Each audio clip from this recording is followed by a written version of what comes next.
Tower's iOS source code. It's pretty much straightforward, pretty easy to do. It really shouldn't take you an hour to do it. So first things first is you want to go ahead and look at the documentation, and I have two links here for you. And the first link is the Gradle, and we need this to actually import our projects. So you just want to copy this and go ahead and open up your Eclipse, and make sure that you have the Android SDK installed as well. You will need that. So just make sure you have the Android SDK installed with Eclipse. If you don't know how to do that, just Google it. You should be able to find out relatively easily how to do that. So go ahead and do Window, and you want to go to, actually no, go to Help and install new software, and you're going to do Add, and you're going to simply paste the link you copied and just call it Gradle.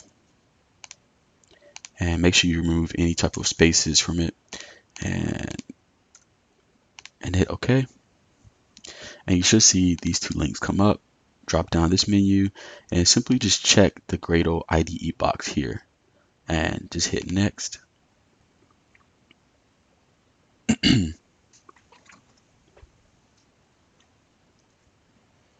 And Next, and Accept, and hit Finish. And it's going to simply install. Should only take like a minute, maybe less than that. And then we're just going to restart our Eclipse.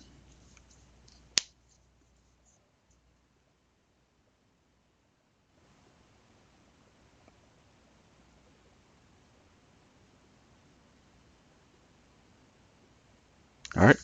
And would you like to restart? Go ahead and hit yes, and let's restart Eclipse.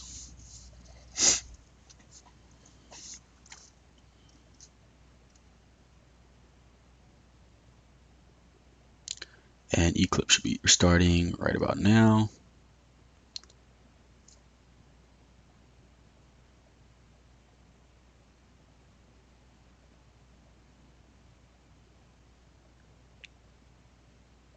All right, there's our Eclipse opening back up.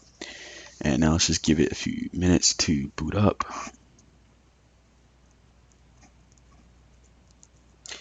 I'll actually pause the video so it won't be that long. All right, so now we have Eclipse back open, and we have Gradle installed. The next thing we need to do is we need to install RoboVM. And if you don't really know what this is, you don't really need to be concerned with what it is. If you want to know more information about it, just simply Google it, and you can actually read more about it.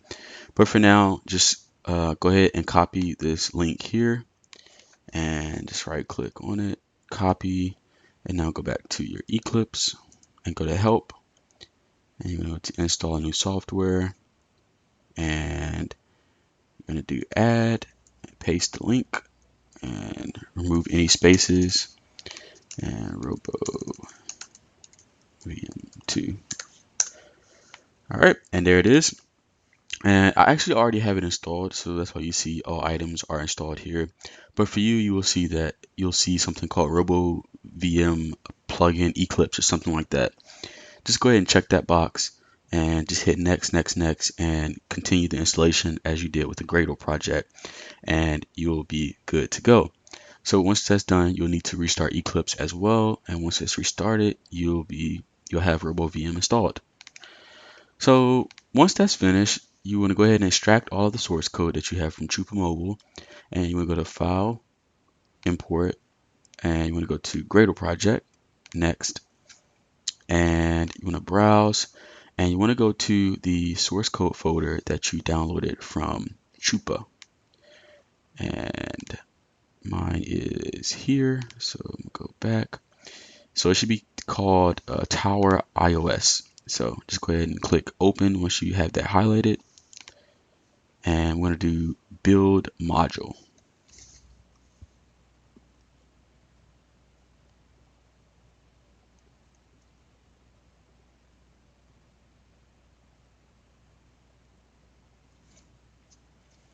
All right, there we go. So now we have all three of these imported. We don't need the desktop version, and if you import it, you'll probably get errors. So don't import that. Just simply uncheck that box. Make sure you have Tower's Core and the Tower's iOS boxes checked, and hit Finish. and just give it a few seconds to import.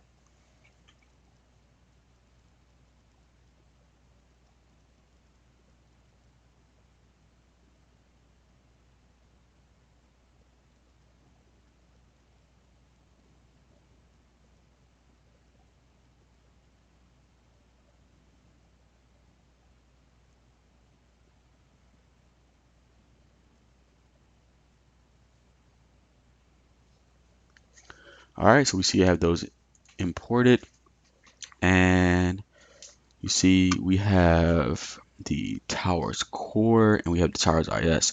So you see we have like a little error here, and this is because we're missing some of our projects. So we need to get the rest of them. So you want to go to File, Import, and you want to go to Gradle Project, Next, and Browse. And then you want to go to your source code folder.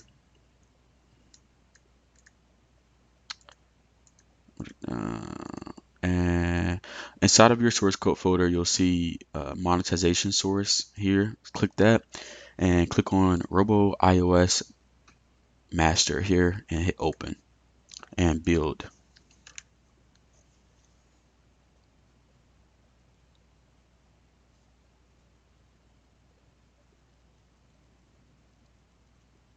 All right. So we only need two of these. We don't need all of them. These are all of the bindings. We don't need all of the bindings. All we need is the AdMob iOS and the chart boost. So go ahead and click both of those and hit finish.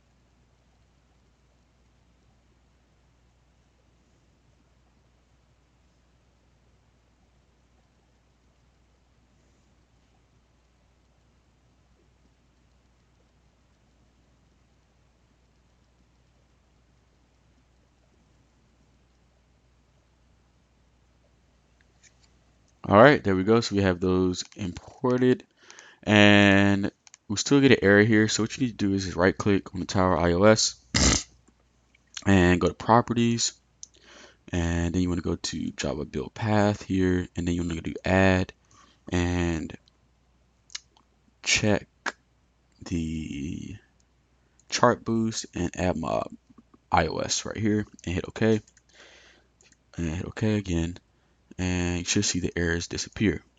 So you're pretty much all done. You pretty much have everything set up and you're good to go. One more thing is we need to check some of our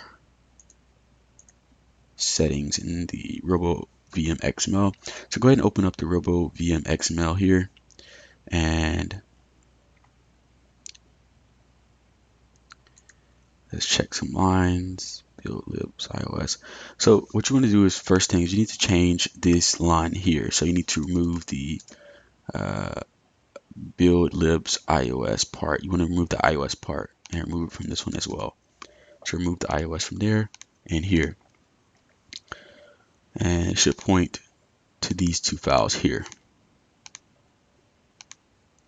All right, and exit, and you're all done. You have everything imported, you're set up and ready to go. So now let's talk about reskinning the actual code. So all of the source code, the gameplay source code, is actually inside of the Towers core project. So you see we have the game screen, the main menu. These are basically the main classes that host the main menu and the gameplay code. So if you ever wanted to make any type of changes to the gameplay, then you will find that code in the game screen folder. But for now, we're going to be working inside the Towers iOS project. So you want to go ahead and open up the iOS launcher.java file. And once you have that open, you'll see two lines that you need to change. The first line is or actually you have three lines. So the first two are the Chart Boost app ID, and this is the ID that you get from Chart Boost when you create a new app. You need that, and you need to paste it here. and then the app signature that comes along with that, you need to paste that here. All right, and the next thing you want to do is you want to go ahead, and this right here doesn't really matter. You can actually remove this. Basically, what happens is we just cache the interstitials, um, and we basically make it, we cache it so we can actually use it later on. And actually, we can Control C this, and we can move this inside show interstitial here. So what happens is basically when you run the code, um, when you first launch the game, basically what happens is the game actually launches the it launches the interstitial as soon as the user opens the game, or not interstitial as soon as the user opens the game. If you don't want that to happen, you can simply just remove this line here, and that won't happen. But for now, we'll leave it as is. And so make sure that show interstitial has this method here, and you can actually just remove this part if you want. All right, there we go. So, and the next thing we need to do is we need to do the banner. You want to change the app mob ID. So when you create your new app on app mob, you want to paste the ID here, and this way you can report your metrics to the correct app mob ID. And that's pretty much all you need to do for that, and you're done reskinning the monetization. Pretty easy, right? So the next thing I want to talk about is save changes. Yes, is actually changing up the code. So let's say, for example, you want to show a banner ad, or not a banner, you want to show an interstitial from Chart Boost every time the user fails the game. So to do this, all you need to do is go to, we have a method, and once I find it, or let's say, for example, you want to show an interstitial every time the user restarts the game. So we have a method here called restart game, and we can actually simply just do game controller, and we can do show interstitial. And now every time the user resets the game, it will call for a new interstitial ad to be shown. Pretty cool. And for example, if you wanted to show every 4 times, you could simply add a private void. You could actually, if you want to, like, say if you want to show it every like 5 times the user plays the game, then you can go to the main menu, or actually the MyGDX class here, and create a public int, and just call it play tracker equals 0. And you can actually go to the game screen here, and every time the user restarts, you can do game tracker. Save this. Game, what is it? Game play tracker, and you could just plus plus. So now it increases every time. And then you could do an if statement. If game dot play tracker is, let's say, greater than 3, then we can do show interstitial. So every time the user plays more than 3 times, then it's going to show a interstitial when he restarts. And then we just can simply do game.play tracker and set it back to 0 so it can start over the next time. So there you go. That's how you do that. Pretty easy to do. I'm going to remove this code because I don't want it to stay. But if you want to add that, you can. It's pretty easy to do. So the next thing, let's talk about reskinning the graphics. Pretty easy to do. All you need to do is we have a data folder here. Actually, no.